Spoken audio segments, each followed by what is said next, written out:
Okay. Hello, everyone, and welcome to another Carbon Curious Ask Me Anything webinar. Today, we are going to be talking about why you should consider covenanting your regenerating native forest. My name is Rowan Sprague. I'm a carbon forestry specialist at CarbonCrop. So as part of my role, I help assess eligibility for carbon credits and also help with ETS compliance. And we have our special guest speaker today, Alice Shanks. So Alice is here representing three different conservation land purchases. So some of them are coveted under QE2, some of them are registered in the ETS, and some of them, I think it's a mix of both or considering both, if that's right, Alice? That's right. So I've got 4 groups and there's a mix. They're all 2 are registered with QE2, one's in the process and one's on the waiting list. And all of them are heading for carbon in various states.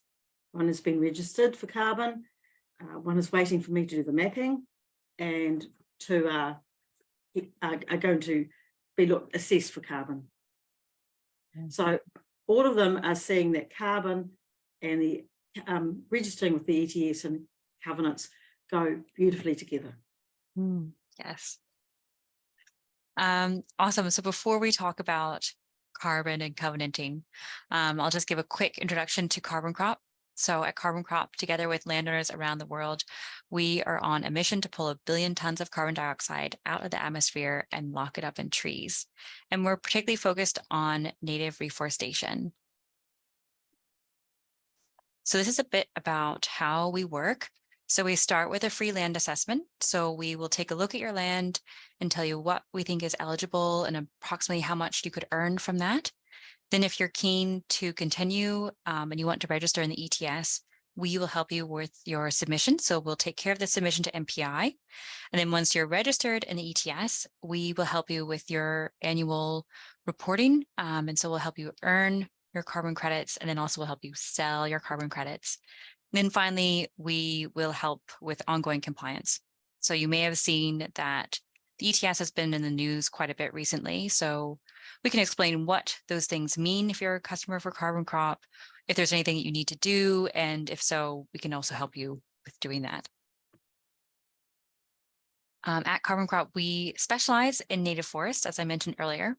So in the ETS, this is data from MPI, or at least the left-hand side is data from MPI. In the ETS, of all the forests that are registered, only 17% are native forests. But here at CarbonCrop, over 80% of what we register in the ETS is native forest.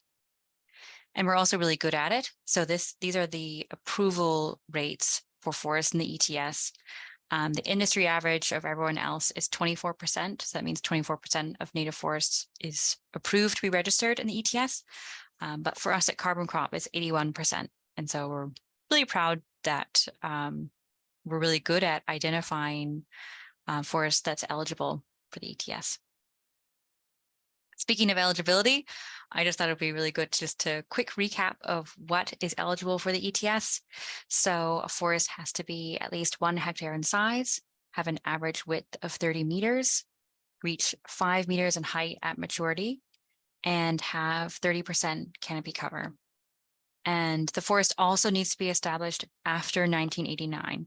So if there was forest there growing in the 1980s, that means it's not eligible. It needs to be established after 1989.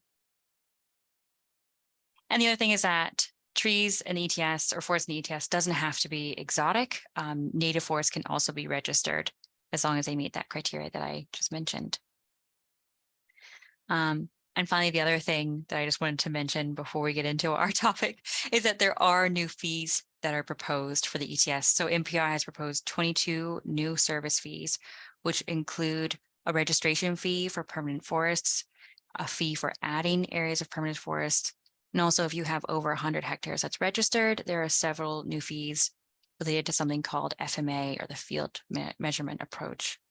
And the other fee that MPI has proposed is an annual charge of about $30 a hectare. $30 a hectare might not sound like a lot, but it is annual and it does add up. So that's something to be aware of. These fees are proposed to be effective from the 1st of October this year. There's currently a public consultation on the fees, which closes tomorrow at 5 p.m. So if you do want to make a submission, just a plug to make a submission on that, and let MPI know what you think. But yeah, and I guess what all of this means is that you should go ahead and apply now. So at least if you apply now, you will avoid those new fees for registrations. You won't necessarily avoid the annual charge, for example, but at least you wouldn't have to pay a registration fee for permanent forests. Okay, a bit about covenants and registering the ETS. I went too fast. Okay, so you can, if you have covenanted land, you can register in the ETS. There's nothing that says that you can't. It just means that the ETS criteria applies. The other thing is that the permanent forest category in the ETS is somewhat similar to covenanting. So in the ETS, if you register a permanent forest, it has to be there permanently. You can't clear fell it. It's somewhat similar to a covenant, although I think a covenant might have some more conditions attached to it, depending on how you do it. I think Alice will be able to talk to that a bit more. And also you can register covenanted forest and non-covenanted forest at the same time. So you don't have to separately register a covenanted forest and then do a separate registration for non-covenanted. You can group them. There's no restrictions. Okay, now I'm going to hand over to Alice to talk through some of the properties that she's involved with and the various stages of ETS and QE2 registration. With this property, this is a group purchase, so there is about 20 people involved in this purchase. We went through the covenanting process. That gave us all peace of mind that our investment in this land is secure. So that was a really important part of the covenanting process for us.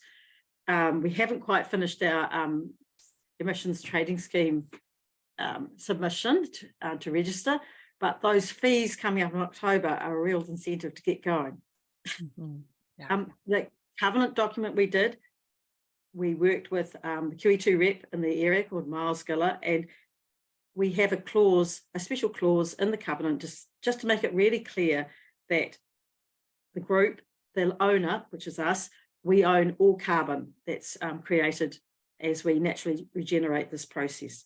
So it's QE2 have an interest in a certain aspect of the property rights, and you have full use of your land. You can sell it, you can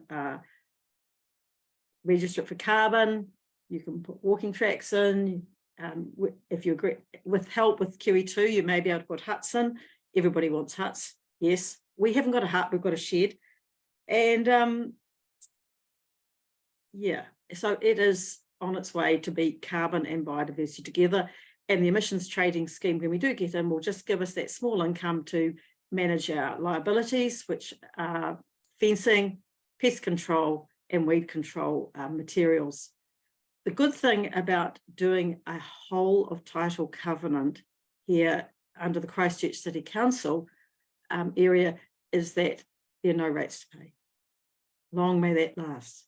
But that's not the same all around New Zealand. I have a property in the Buller, a very small council with very few ratepayers, and they don't give you any leeway for having a covenant. Ready for the next one. Yeah. And this is another large purchase, and this has had a small amount registered with the emissions trading scheme, and we will probably go back as those trees come up in pasture. We'll go back and we'll register more. And that is in the process of getting a covenant at the moment. Like we're working with the rep to decide on our boundaries. And one good thing about QE2 is that they will partner with you for the cost of getting your fencing up to stock-proof stage. And on this property, we have quite a few sheep that wander in, so we need to do the fencing. We will get an approved covenant, which will release a contribution from QE2 towards the fencing, and it's only after we finish the fencing and make it stock-proof that it will be surveyed and registered on the land title. Sure. This is a small block at Charleston. It was planted in pines in about 1992. They all blew down in Cyclone Eta in 2014, and then the rest, most of the rest came down in Cyclone Fahey and Geta in 2017. I thought it'd be really easy, and what happened was that it's all come up, and as you can see in mainly Kikatea, it's just racing ahead. It wants to go back to being a swamp forest. And I thought it'd be really easy to get this into the emissions trading scheme. You know, got this permanent forest coming away. And I don't need to worry about the pine because it's rotted down. But the imagery is not clear enough to decide whether it was gorse or forest or grazed paddock in 1990. So I'm still working on that because I happen to know it was a paddock, a gorsey paddock. So I have this, QE2 reps are often got waiting lists, and I've got this on the waiting list with the local West Coast rep.